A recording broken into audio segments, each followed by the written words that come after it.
큰 환난에서 구원받은 자들, 이런 제목으로 큰 환난 아니면 큰 고난, 이런 제목으로 말씀해 볼까 합니다. 고난은 차라의 차라. 차라는 차대 뢰시해. 그럼 차대는 뭐라고 얘기했어요? 차대는 십자가. 십자가에서 책임지는데 죽어서 살리는 거예요. 사람은 이 땅에 태어나면 죽어서 반드시 사는 거예요. 그걸 차대라고 얘기해요. 그러면 예수님의 십자가가 반드시 저와 여러분들을 죽임과 동시에 살리고, 또한 그곳에서는 이제는 예수와의 영인 그리스도가 머리로서 정확히 우리 마음 가운데 왕노릇하게 되는 것이죠. 그래서 이제는 그리스도의 머리로 말미암아 영적인 삶을 살게 되는 것이 차라예요. 그런데 그것이 어디서부터 나온다고 그래요? 큰 고난에서. 개국 이래로 이와 같이 큰 고난은 없다라고 얘기했어요. 그러면 그 고난에서 반드시 우리 주님은 우리를 십자가로 넘겨버리고 그리스도 예수와, 그렇죠? 그리스도의 머리로서 저와 여러분들을 인도한다라는 거예요. 그러면 큰 고난은 우리들에게 축복일까요? 저주일까요? 축복이죠. 축복이에요. 왜? 주님께서 그 고난에서부터 성경책에 기록된 자들을 다 구원해낸다 하니까 복인 거예요. 그러나 믿지 않는 자들에게는 환난이 되겠지만 우리들에게는 오히려 복이 되고 복이 되는 것이죠. 그러면 오늘 이 큰 환난이라는 이 고난이 또 성서에서 어떻게 말씀하나 우리가 좀 살펴보면서 은혜를 받아보도록 하겠습니다. 마태복음 24장 21절에 보면 이렇게 말해요. 거기도 이와 같이 큰 환난은 전에도 없고 후에도 없도다, 이렇게 말씀해요.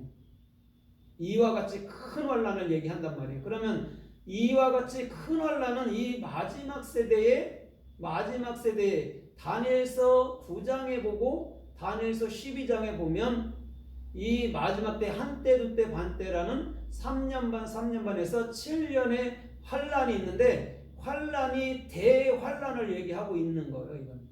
그래서 극심한 때를 얘기하거든요. 그때에는 사람들이 이제는 예수님을 다 부인하는 때가 오죠. 그래서 세상에서도 완벽하게 통치가 들어가고, 또 우리 마음 가운데서도 예수님은 우리를 두 증인처럼 14만 4천처럼 우리를 완벽하게 인도하고, 두 가지란 말이에요.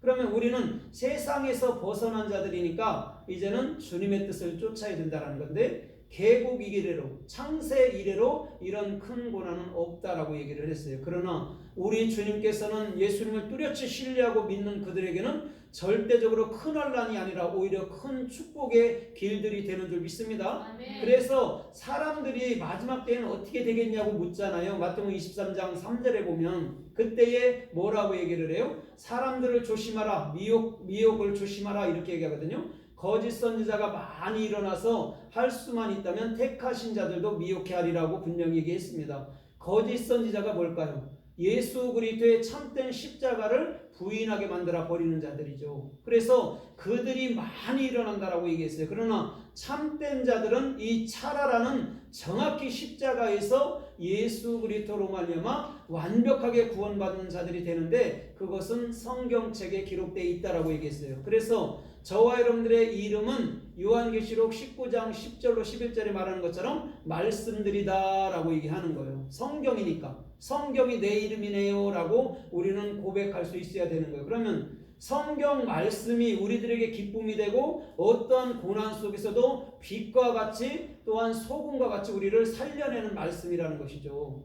그래서 사도행전 7장 11절에서도 보니까 스데반 집사님의 설교에서도 뭐라고 그래요?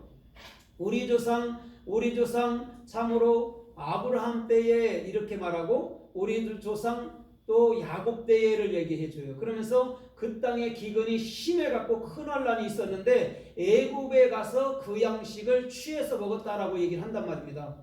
그 기근을 큰 환난이라고 얘기했단 말이에요. 그러면 참으로 야곱이 오늘날 이스라엘의 양식을 끊으니까 야곱이 들려오는 소식이 애굽 땅에 가면 양식이 있다 소리를 들은 거예요. 그걸 환난이라고 얘기했단 말이에요. 그러면 환난 때에도 그들이 살아남을 수 있는 것은 하늘의 참된 양식인 줄 믿습니다. 그래서 요한복음 4장에서도 나의